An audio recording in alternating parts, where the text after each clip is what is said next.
are the Harmy Hearties and welcome to the second 1.5 possibilities video.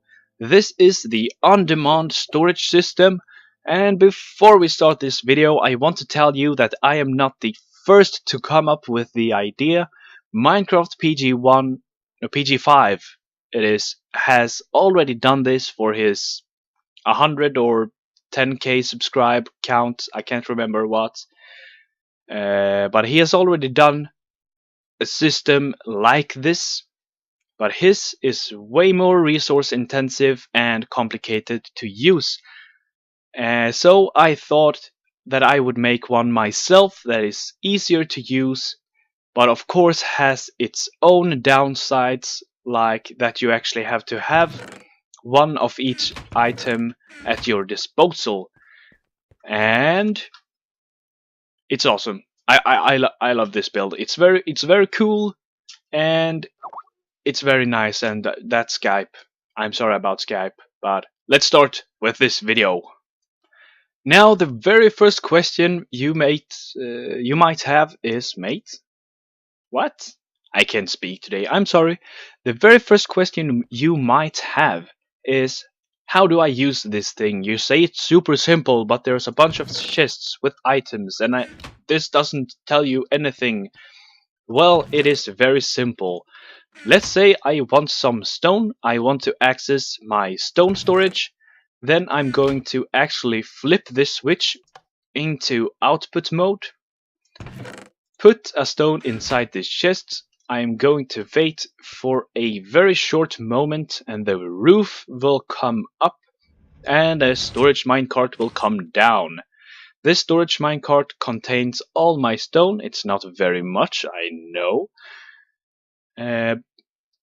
But that is the gist of it, how you use it. Now, of course, it has a lot of different small quirks, like I actually get one stone back from the chest, so it is actually 63 inside. That stone is to be put back inside my storage system, so that I can continue using it on and on and on again. Now, if I want to fill up a lot of stuff, let's say I've been doing redstone and I have 5 comparators, 2 hoppers, 3 redstone torches. You know what I mean. I don't want to bring each of those chests because that would be kind of annoying. Then I can put this in input mode and just throw all those items inside and they will fill up the system. Something else you can do is you can actually add new items if you have room. Note that if you have room, you can do that. And at the moment, I have no lime wool inside my system. And all I have to do is put this in input mode, throw the lime wool inside, and I have added lime wool to my storage system. And now it's time to show you the redstone behind it. Before we do, I just want to say that I consider this to be reasonably compact. It is not super compact, but I would challenge you to make it smaller. So let's take a look, and this is the entire system. You can ignore that, I will tell you about that later. So what you're seeing here is the actual storage and control, not the controlled part, but the actual storage. Now this has 42 slots, and if we go to the very end, I'll need to bring back this, and we can take a look and see that our lime wool have been added. Now that could all just be one very big lie, because I didn't show you that this was empty before. But you can test it for yourself. There are still 2 empty slots and there are red wool inside the chest over there. So when you download the map, because you will get a world download, you can put the red wool inside, fly over here and make sure that it's actually adding it to the system. Now what you see over there is the control part, which you can see is pretty small. Now the rail is going around like this just so that you automatically get one item back to put into your storage. You can see that there are two track lines. They each have different purposes. You can see a redstone line that goes over to there. And that is actually it. The button toggles this piston that lets down the cart to go to this line. So you basically have four input outputs. You have a cart output from the storage system, a cart input to the storage output. You have a input output lever control. You could build a T flip-flop if you want that. I didn't because we have a lever. Why not use it? And we have the hopper line, which is the chest inside there, if you remember that. So that is how the redstone looks. And before we continue, I just want to mention that this is actually built in cells, which is completely tileable. This 2 wide thing is a cell. Oh, I guess you could use these two as well, it doesn't really matter. But you have the 1 wide here, and you have the connection between each storage cell. And that is what we see over here. As you can see, this is actually not part of the MC Edit schematic you will get. Neither is this. But this is the MC Edit schematic you will get with the world download. And you just take this, you put it in MC Edit, you place it down, you clone it to 2 blocks next to it, so directly next to it, and you can stack it however many times you want until you reach the load distance, where you can actually turn it around, flip the design, and go back again, then turn it around and go away again, and do that how many times you want. So it's infinitely tileable, and that is very nice. And something else I should have said is that there is 42 cells, which now 40 is being used with the green wool. You can find all of the existing items inside these chests, including the red wool, which you can add yourself, or just open your creative menu and add whatever you want.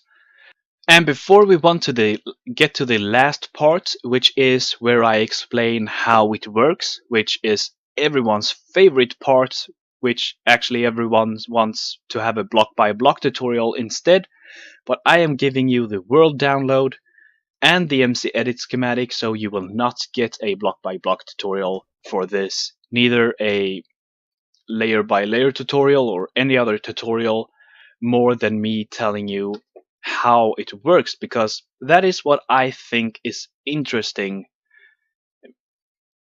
how it works, because you may learn something if you try to build it yourself with just the MC Edit schematic or me telling you how it works.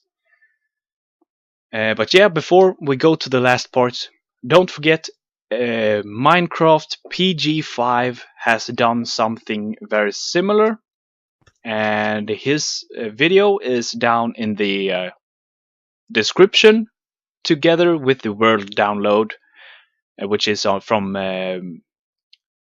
Minecraft some site. I can't remember the name of the site. Planet Minecraft, that's the name of the site. And at the very same place you will find the MC Edit schematic. So let's get to me explaining how this works.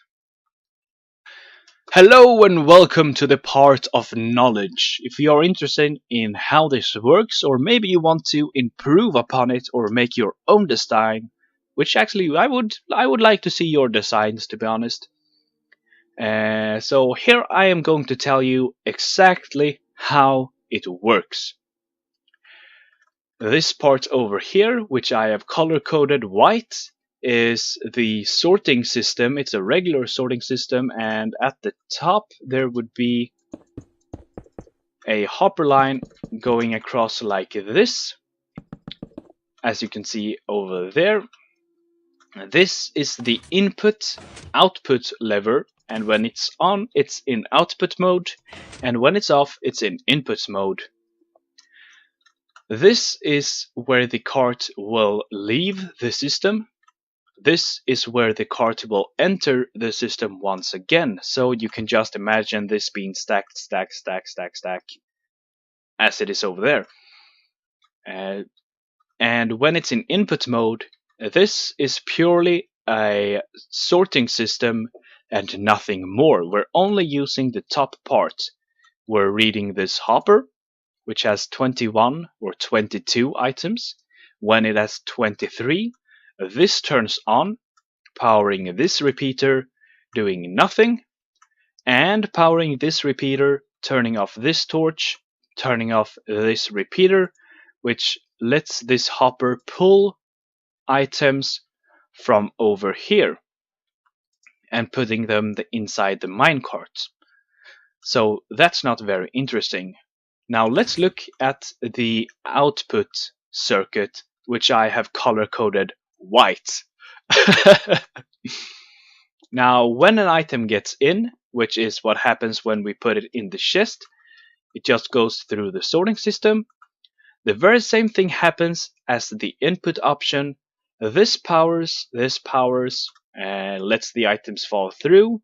But over here something changed. The power is let through down to this dot, powering this block, going right through here, powering this block with a redstone dust, which is important because the power won't go down here. I will tell you what this is very soon. Powering the powered rail, making the cart go. But when the cart comes back, because remember, there will be another one before it or after it that also is turned like this, so we can't set it back the very same way. I will show you how it looks right here. So let's say we took from this. If we would send it back the same way, it would just go inside the first. It wouldn't get anywhere. So we have to make it go the other way. And we have to turn this rail from the one we took. And that is what we have down here, which I have color coded white. My color coding is awesome. But yeah, I know you may not understand what's going on, but this was the part I showed you. The cart will come back this way. When the cart leaves here, which I will illustrate by using a button placed there, this powered rail will be activated, powering this block. This block powers this dust, block, repeater, block, dust, block, repeater, piston, one tick pulse, piston, spits out the blocks, leaving this sand one block above it, so it will be where there's an air block right now. This dust will power that sand block. This repeater will pull that power out, turning off this torch, switching the rail. I hope you could keep up. So if I pushed the button, this went up, the track has turned, and when the cart comes from here, it will turn and shoot up, powering this once again, restoring the rail. Now let's take a quick demonstration. And grabbing spruce wood planks, output mode, that thing over there, you can see the pistons extending. Spruce wood, it will leave, switching this rail. Any second, there you can see the rail switched, the T flip-flop activated, torch is off, and the cart went up and above, retracted the piston, and went down. Here we now have our spruce cart over here. When I press this button, this piston will retract, letting it down here, and it will go up and around and down this side, where it will go straight forward because of the way the tracks are turned. But over here at the spruce wood, it will go back. So let's demonstrate that right now. Pushing the button, the cart will come around, go down, and over there it will turn, activate the detector rail again, and restoring the entire or that rail and making the system as it was before. And that is basically how it works. The way I give you back one block or one item is I have a hopper. One hopper takes one item when the cart goes above it at full speed. If it goes a bit slower than that, or actually a lot slower than that, it will have time to take more than one, but it doesn't here. It only takes one. It gets into this dropper. We read the interface of that hopper somewhere. Where did we read that? There. We read it through the block where we have placed a repeater. You can break this down yourself in the world download. And we spit the items out, which is behind here. What you can also do is place a chest right there, which makes it like this. I'm going to stake stone because it goes way faster. You can see it happening again, the stone leaving, switching the rails, going above, through and down. It will now leave, go around, and have to turn at the first turn. It switched back, and our item is now inside the chest instead, because this is a dropper, and droppers puts stuff inside a chest, and this is a stair, so I can open the chest. Now, this is it for this video. Don't forget that there's a download link in the description, also an MC Edit schematic to the cells, and PG5 has also made a similar design, or the design is actually not similar at all, but the way it works is pretty similar. So that also has a link in the description. If you enjoyed this video and want to see more 1.5 possibilities, don't forget to leave a like and subscribe, because otherwise you won't actually be able to see the rest of the 1.5 things, possibilities, or anything else. And don't forget that I have other stuff like Let's Plays and stuff. And I reached 500 subs. You're awesome. I love you. And I will see you all next time. Tell me if you like this way of a tutorial better than the last, or not a tutorial but video, better than the last 1.5 video possibilities thing, so I know how to make them, because I don't know. And let's stop talking. Hello, bye bye, and I will see you the next time.